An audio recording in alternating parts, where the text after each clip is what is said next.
Hello everyone, I am Mr. Sunil Kumar from the Department of Mechanical Engineering, AJIIT Mangalore. As you know, I am teaching you the course Finite Element Analysis, and we were dealing with the contents of Module 3. Until now, we have solved number of problems in Module 3. Today, we will discuss about the maximum displacement or the maximum deflection that can occur in a beam element. This is the fifth video in Module 3. Consider it as video 3.5. So today we will discuss about maximum deflection in a beam element. I have taken the same example which I have taken in the previous classes. So the question is similar,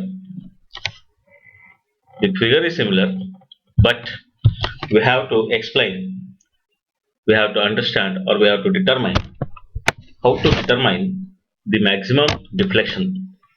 The maximum deflection may not occur at nodes. It may occur exactly anywhere in the center. To be exact, it will occur at the center of the element. Now the question is like this. This is a beam element given, which is fixed at one end, as you are seeing here. It is given with roller support at the distance of 4 meter. Again, at the free end, it is given with roller support. The load is UDL. Here the load is 12 kN per meter. Here it is 24 kN per meter. This is the uniformly distributed load. But there are two things to be considered here. One is the roller support, which is at the center. The other one is the variation in the load. There is discontinuity in the load, as well as there is roller support provided at this point. Due to these two conditions, this beam can be considered to have two elements. One element where load is 12 kN per meter. The other element which is having 24 kN per meter. Here the solution goes same as that of solving the deflection at nodes. Initial step is to write the FE model. In the FE model, as I told, we have considered two elements, element 1 here and element 2, having three nodes, node 1, node 2 and node 3. And at each node, there is 2 degrees of freedom. There are 2 degrees of freedom. One is deflection in y direction, other one is rotation about z direction. V1 is the deflection at node 1 in y direction. Theta 1 is the rotation at node 1 about z direction, about towards the screen. M is the moment, F is the force. Rotation is due to the moment. Similarly, at node 2, V2 and theta 2 are the deflection and rotation. Similarly, at node 3, V3 is the deflection in y direction, theta 3 is the deflection in, rotation in about z direction.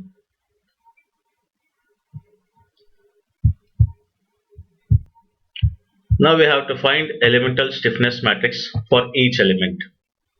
We know that the elemental stiffness matrix for beam is given by EI by LE cube, 12 6LE minus 12 6LE. First row will be similar with first column, and the third row will be opposite in sign with first row. Similarly, third column will be in opposite sign with first column 4L square, 4L square, 2L square and 2L square diagonally opposite. This is the stiffness matrix. And E Young's modulus is given in the question, and area moment of inertia is given, length of the element is substituted. Young's modulus, area moment of inertia and length are same for both the elements. That is why K1, the stiffness matrix for element 1, will be equal to K2, the stiffness matrix for element 2. So it is not required to calculate stiffness matrix again and again, because EI and LE, Young's modulus, area moment of inertia and length of the element are same for both the elements. Now we have to calculate the global stiffness matrix by adding the two stiffness matrix. We have to consider the degrees of freedom. Here the first stiffness matrix is having degrees of freedom V1, theta 1, V2, theta 2. So since one element is having 4 degrees of freedom, we have 4 cross 4 stiffness matrix size. At the same time, the degrees of freedom for the second element is V2, theta 2, V3 and theta 3. So we have to add the corresponding degrees of freedom in the global stiffness. The first 4 rows and the first 4 columns belongs to, up to here belongs to element 1. From here to here it belongs to element 2. These 4 terms which I am indicating is added. 12 plus 12, this term and this term is added. Other terms are retained as it is. Only corresponding degrees of freedoms are added. So we have to take higher priority while adding. So now degrees of freedom will be V1, theta 1, V2, theta 2, V3 and theta 3. Similarly, V1, theta 1, V2, theta 2 and V3, theta 3 when it comes to column. Now the next step is to write the global displacement vector. It will be V1, theta 1, V2, theta 2, V3, theta 3. V is the deflection, theta is the rotation. Now we have to write the force vector. As I told you earlier, the force vector for UDL is given by P0 LE by 12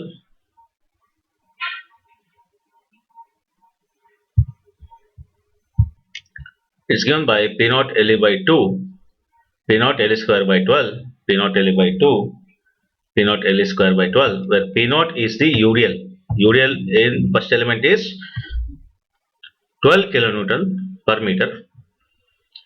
UDL in second element is 24 kilonewton per meter. And we have to maintain the same unit both in stiffness matrix and also in load vector. For the easiness, we can maintain kilonewton also.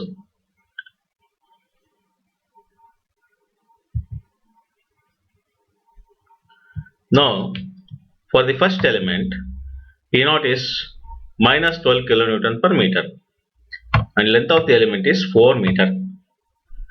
Now we will take load in kilonewton itself, as we have taken the same in stiffness matrix. Minus because the load is acting downwards and we have considered y-axis upwards. So after substituting the values, we will get minus 24, minus 16, minus 24, plus 16. Similarly, if we substitute the same values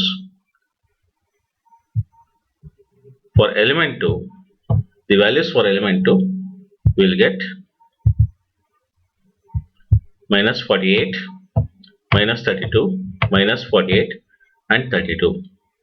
We have to observe one thing here. In the above load vector, this is belong to degrees of freedom 1, that is V1, theta 1. The second one is theta 1. The third one is V2. The fourth one is theta 2. Load vector for the second element, this is V2, theta 2, V3 and theta 3. Now, here this is 24 is V2 can be added with this term which is V2. 16 is theta 2 can be added with minus 32, that is theta 2. And the other terms cannot be added because here degrees of freedom is theta 2, V2 theta 2, V3 theta 3. So after adding we will get the global load vector as like this. F is equal to F1 plus F2. Only this 72 and 16 is the added term. That is the added answer. Then we have to apply equilibrium. K into Q is equal to F. The global stiffness matrix is taken. We have learnt already. This is the displacement vector. This is the force vector. This is the equilibrium condition. K into Q is equal to F. Now we have to apply boundary condition. The boundary condition is with the help of elimination method. Since node 1 is fixed, we will eliminate first row, first column, second row, first column, second column. Why? Because at node 1 there are 2 degrees, that is V1 theta 1. Now node 2 we have roller support.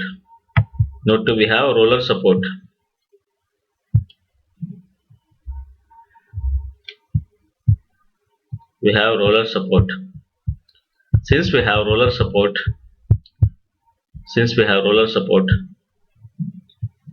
there is deflection in y direction is avoided, but rotation about z direction is allowed. Deflection in y direction is avoided, rotation about z direction is allowed. Therefore, we will delete third row and third column, fifth row and fifth column, remaining only rotation at node 2 and rotation at node 3 are determined with the help of solving the equations, and we have got that. Now it is time to find out maximum deflection, which we have not learnt until now. This is the additional part. To find the maximum deflection. Maximum deflection is given by V max is equal to H into Q, where H is shape function. We have already derived shape functions. H is H1, here LE by 2 H2, which belongs to moment. This is H3, and LE by 2 H4 into displacement vector of the element. And we have derived these shape functions and we have substituted the values. Now where will be the deflection maximum? Why I am not using PPT, I am using PDF is we have bigger answers and we have to roll on again and again. Now you see, consider this element 1, only element 1. If I consider natural coordinates, at this point node 1 zeta is minus 1. At this point node 2 zeta is plus 1. Zeta, the natural coordinate in x direction. Zeta is plus 1 here. Zeta is minus 1.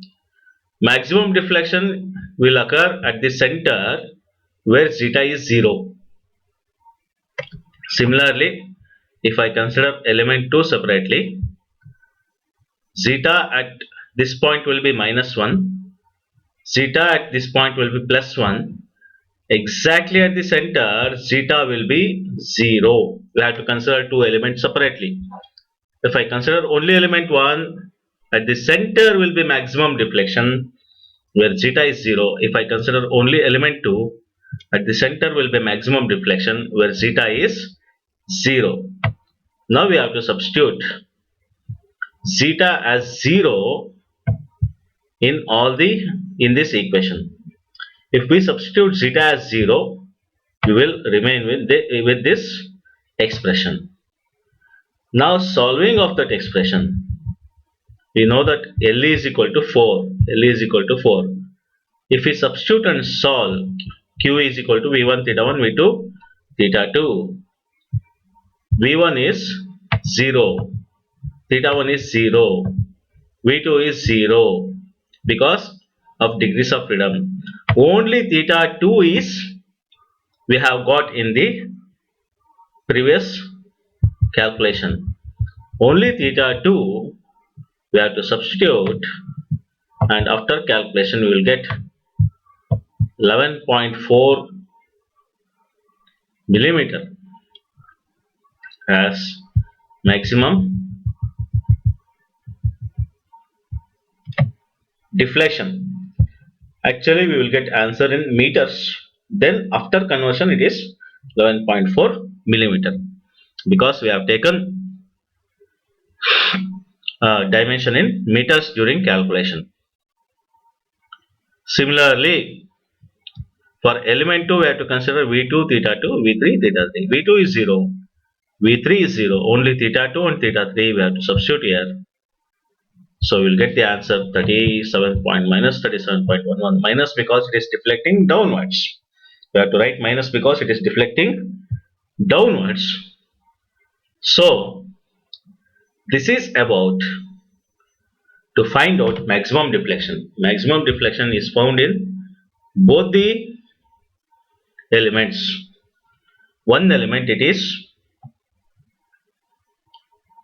minus 11.4 millimeter, at the other element it is minus 37.11 millimeter. I will again repeat, maximum deflection is found by using this expression where Vmax is equal to h into q. Vmax is equal to h into q.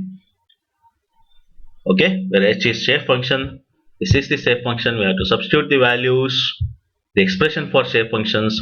We have to substitute zeta as 0. Zeta as 0 because maximum deflection takes place at the center of each element where zeta is 0.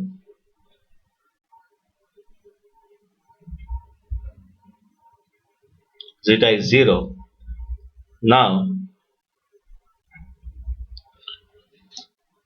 after substituting zeta as 0 and substituting the displacement vector, we can calculate the maximum deflection. This is minus 11.4 minus because it is deflecting downwards. Minus 11.4 is the maximum deflection at of element 1. Minus 11 point, this element is going to deflect like this.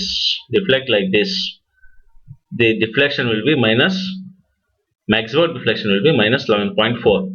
This element will deflect like this, and maximum deflection will be minus 37.11 millimeter. So since the load is maximum, there will be maximum deflection here at the center. So that is about the beams which are subjected to maximum deflections. That is about the calculation of maximum deflection in the beams, analysis of beams. Dear students, this is about beams.